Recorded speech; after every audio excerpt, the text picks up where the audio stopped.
Hello दोस्तों, आज हम लोग एक नए टॉपिक पे बात करेंगे। तो सबसे पहले हम लोग बात करते हैं कि एमएसएपी क्या है। एमएसएपी जिसका असर 8वें वेतन आयोग में भी पड़ेगा और ये हर किसी को जानना ज़रूरी है। और आसान भाषा में हम लोग पहले समझ लेते हैं एमएसएपी है क्या। तो हम लोग बात करते हैं एमएसएपी। हाल ही में सुप्रीम कोर्ट ने एक फैसला दिया है एमएसएपी के ऊपर। ये एक रेलवे कर्मचारी है, उनके ऊपर बना था पूरा विवाद, लेकिन उसको विवाद को जानने से पहले हम लोग अ, इसके बारे में जान लेते हैं। ये एमएसईपी योजना है जो मॉडिफाइड एश्योर्ड कैरियर प्रोग्रेशन और स्कीम के तहत आता है। ठीक है, इसका फुल फॉर्म यही है। ठीक है, केंद्रीय कर्मचारी, सरकारी कर्मचारी, मतलब यहाँ तक कि स्टेट में भी है, लेकिन स्टेट में बहुत अब वो सरकारों के ऊपर होता है।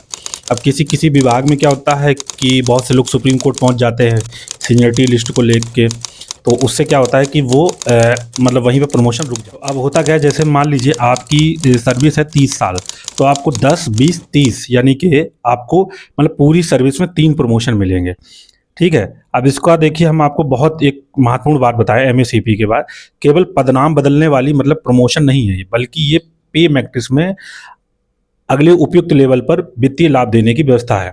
ठीक है, वर्तमान नियमों में जैसे एमएसएपी की व्यवस्था ये की गई है, मतलब 7th पे में क्या होता है, पे मैट्रिक्स और पे लेवल जो थे जितने भी थे वो मर्ज हो गए थे। उससे क्या हो रहा था, अब यहाँ पे यही तो बाद आ गया था कि इसमें जैसे आप सरकारी कर्मचारी हैं तो आपको 3 प्रमोशन कंपलसरी है। ठीक है, अब ये तो आपको एमएससीपी का मतलब पता चल गया इसमें। ठीक है, अब हम आपको बताते हैं वो क्या बात था। एक रेलवे कर्मचारी थे जो कि गुड्स गार्ड थे, और वो मतलब कैडर से, गुड गार्ड कैडर से थे। तो एमएससीपी का बहुत बड़ा महत्वपूर्ण मतलब सुप्रीम कोर्ट में आया, तो पहले वो लोअर कोर्ट में जीत गए, फिर हाई कोर्ट में भी जीत गए, फिर उनको उपभोक्ता उसमें भी जीत गए वो।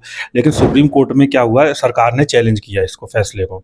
तो सरकार ने जब चैलेंज किया तो उसको मतलब ये 23 जुलाई 2026 में आया फैसला है, ये अभी जल्दी हाल ही में आया है। तो इसका क्या था, union of India versus Harvansh Lal Verma है जो एक कर्मचारी है। ठीक है, मामला है ऐसा है, एक ऐसे कर्मचारी था जिसका रेलवे में गुड्स गार्ड के रूप में शुरुआत में, बाद में गार्ड कैडरे में आगे बढ़ते हुए मेल एक्सप्रेस गार्ड तक पहुंच गए, प्रमोट हो गए। लेकिन क्या होता है कि जो ये जो मतलब प्रमोशन होता है उसमें बढ़ते प्रमोशन के साथ साथ जिम्मेदारियां भी आती हैं। ठीक है, प्रमोशन होगा तो वैसे वैसे जिम्मेदारियां भी आ जाएंगी। कोर्ट ने 23 जुलाई को फैसला दिया कि अगर, महत्वपूर्ण फैसला मतलब दिया उन्होंने, सरकार के पक्ष में फैसला दिया कि इस ग्रेड पे समान होने से किसी की पद की वास्तविक प्रमोशन को प्रमोशन मानना बंद नहीं हो सकता है। जैसे कहने का मतलब है, आपका 4200 ग्रेड पे लास्ट हो गया, मतलब उनका जो लास्ट ग्रेड पे था वो 4200 था, लेकिन उनका जो पे ग्रेड था मतलब वो बढ़ता रहता है, इंक्रीमेंट लगता रहता है और प्रमोशन बढ़ता रहता है, लेकिन 4200 ग्रेड पे ही रहेगा। मतलब जैसे मतलब कहना मतलब इंक्रीमेंट लगता रहता है उनका। इसे प्रमोशन हैचरी बोलते हैं, और ये प्रमोशनल हैचरी बोलते हैं। और जिम्मेदार पद की प्रकृति बढ़ती है इससे, तो उसे एमएससीबी के हिसाब से गिना जा सकता है। ठीक है, गार्ड हेरिकरी को देखते हुए हम बता रहे हैं आपको, जैसे गुड्स गार्ड, फिर सीनियर गार्ड, फिर पैसेंजर गार्ड, फिर senior senior passenger guard, mail express, ऐसे बन जाते हैं। अब 7 CPC के बाद कई गार्ड पोस्ट ग्रेड मतलब ग्रेड पे और 4200 ग्रेड पे हो गया था। इसी वजह से विवाद था कि जब ग्रेड पे समान है तो इनका प्रमोशन को एमएससीपी में गिना जाए या ना जाए, ये मैटर था। और ये कई दिन से रेलवे की यूनियन भी मांग कर रही थी कि इसको जो है इसको बढ़ाया जाए, लेकिन सुप्रीम कोर्ट के नए फैसले ने रेलवे की यह दलील स्वीकार की कि फंक्शनल और प्रमोशन हर्जरी में हुए प्रमोशनल को केवल समान ग्रेड पे के कारण खत्म नहीं हो जाती है। उनका मतलब यही था। लेकिन बहुत ज़रूरी राहत भी ये भी दी उन्होंने कि जिन कर्मचारियों को कैट हाई कोर्ट के फाइनल और इम्प्लीमेंट ऑर्डर है के आधार पर एमएससीपी का लाभ पहले से ही मिल चुका है, उनके खिलाफ इस जजमेंट के आधार पर उनकी रिकवरी भी नहीं की जाएगी। कहने मतलब है, जिनका सुप्रीम कोर्ट या हाई कोर्ट के आदेश से उनकी मतलब इम्प्लीमेंट हो चुका है, मतलब वेतन में सुधार हो चुका है और उनको आगे पे ग्रेड बढ़ गया है, जैसे उनका 4200 से 4600 हो गया है, चाहे उनकी 30 साल या 40 साल सर्विस हो गई हो। ठीक है, तो उनके उनमें बदलाव नहीं किया, इसलिए ये फैसला नए एमएससीपी क्लेम करने वाले और पहले से एमएससीपी पा चुके कर्मचारी दोनों के लिए अलग अलग असर रखता है। तो ये चीज़ आपको हम इस डिटेल में बताएं, और इसका सीधा असर पता है 8 पे कमीशन में पड़ेगा। वो क्योंकि कई दिन से कर्मचारी इसकी डिमांड कर रहे थे कि हमें जो है कि मान लो हमारा जो 3 प्रमोशन है उसके बाद भी हमें प्रमोशन मिले हमारा, लेकिन 4200 इसमें फिक्स हो जाता है लास्ट में जाके। अगर कोई 2000 या 2400 ग्रेड पे से बढ़ते, यही चीज़ सिपाही के में भी होता है।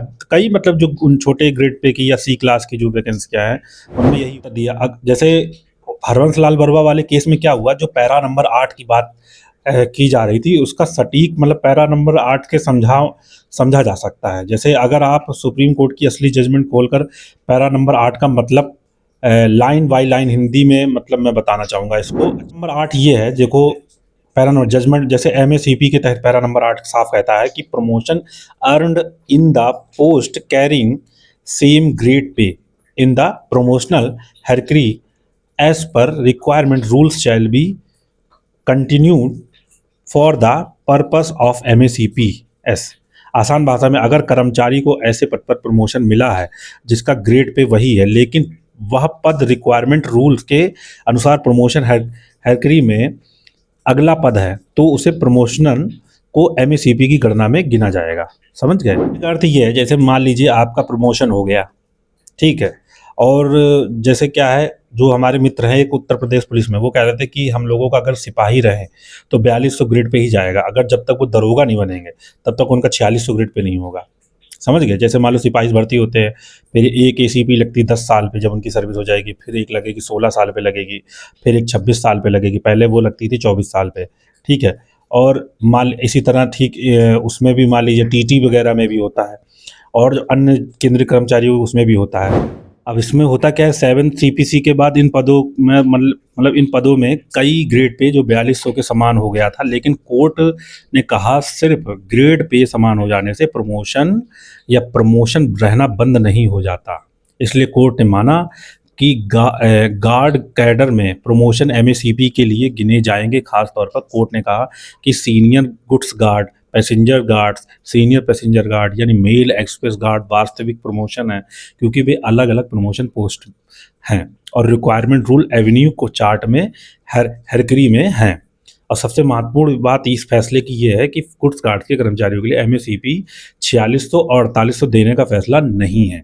मतलब इनकी डिमांड थी कि हमारा 4600 कर दो या 4800 करो, लेकिन हमारा मतलब जैसे उनका कहने मतलब था कि हमारा प्रमोशन तो मिल रहा है लेकिन हमें हमारा ग्रेड पे नहीं बढ़ रहा है, लेकिन उन्होंने कहा कि उसमें प्रमोशन हायरार्की में ये गिना जाएगा।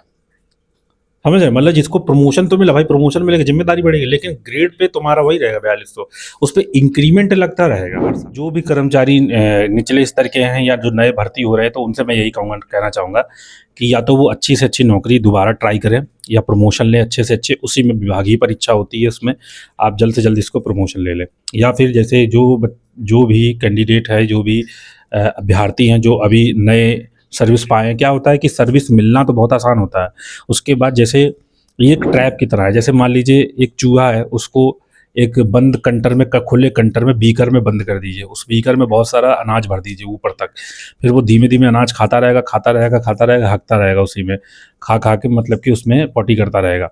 फिर वो कहेगा अभी तो निकल जाए, अभी जब निकलने का मौका होता है, जब बीकर पूरा खाली हो जाता है, वो नीचे रह जाता है, फिर उसमें चूहा वो निकल नहीं पाता है। अब वो निकल नहीं पाता तो वो उसी में सड़ के मरेगा, भूखा मरेगा, सर्वाइव कितने दिन करेगा। ठीक उसी प्रकार होती है ये छोटी सी पोस्ट जो होती है, उसमें क्या होता है कि छोटा आपको पद तो मिल जाता है, लेकिन अब ये रहता है कि आप उसी में 2000 ग्रेड पे की नौकरी में आप कितना हमारा इंतजार कर रहे हैं, हर महीने टीए का छोटी छोटी रकम जोड़ रहे हैं, उससे कोई फ़ायदा है नहीं उसमें, ठीक है। अलाउंसेस भी इतने नहीं मिलते, इसलिए हमेशा बड़ी पोस्ट के लिए ट्राई करें और कोशिश करें अच्छी से अच्छी नौकरी करें। 4600 से 4200 से स्टार्ट करें नौकरी, या कम से कम 2800 से तो स्टार्ट करें ही करें नौकरी। तो ये जानकारी आपके लिए बेस्ट थी। आगे हमारे वीडियो आते रहें। हमारे चैनल को आपने सब्सक्राइब नहीं किया है तो सबसे पहले सब्सक्राइब करने के लिए हमारे यूट्यूब चैनल को सब्सक्राइब कर दें 4S एंटरटेनमेंट के तौर पे, जो आपको नए नए वीडियो उपलब्ध कराता रहेगा। जय हिंद, जय भारत।